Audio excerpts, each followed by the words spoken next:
Have you been asked to provide your personal information when you log in online games?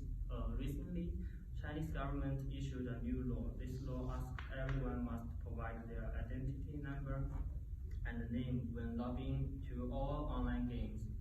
The main purpose of this law is to prevent teenagers from getting addicted in online games. I will keep my doubts on the efficiency of this law and question that whether this law can fundamentally solve the problem of young people addicted in games. First and foremost, the gaming time of minors should be restricted because most of teenagers do not have good self-control ability. Online games are designed to have a property of addictive.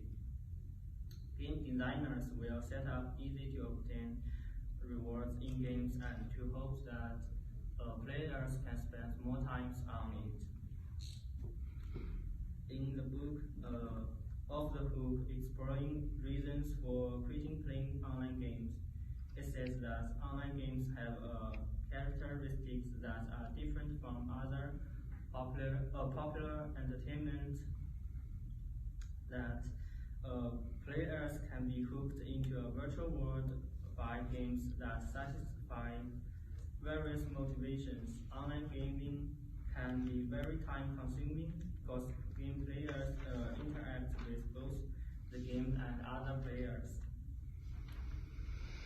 There are many reports regarding minor problems associated with playing online games about negative impacts of internet addicting and other social or psychological negative consequences in many countries.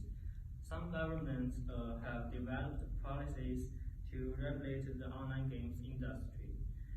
In addition, many popular games are not free or not completely free now.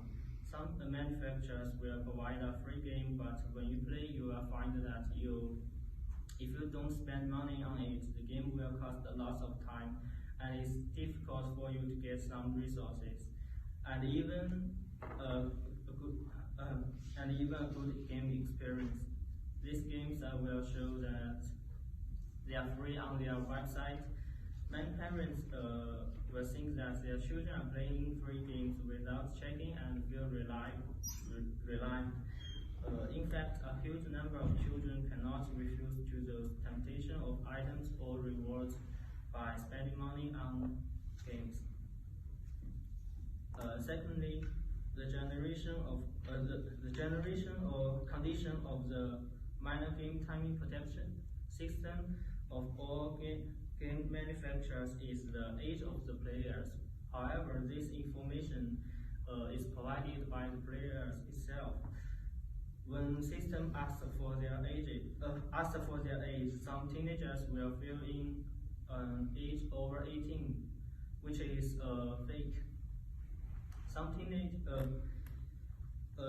this program for minor screen time limit is in a vain.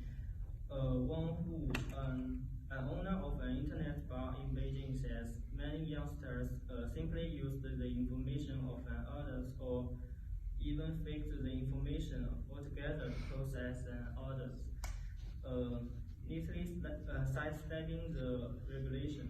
In China, this problem has been resolved in some ways. The Chinese ID number can show the month and the year of your birth. Therefore, players were asked to provide their ID and their name, and this information will be calculated and compared in the background programming. If it matches, then the age of the players will be calculated based on the date of the birth on the ID card.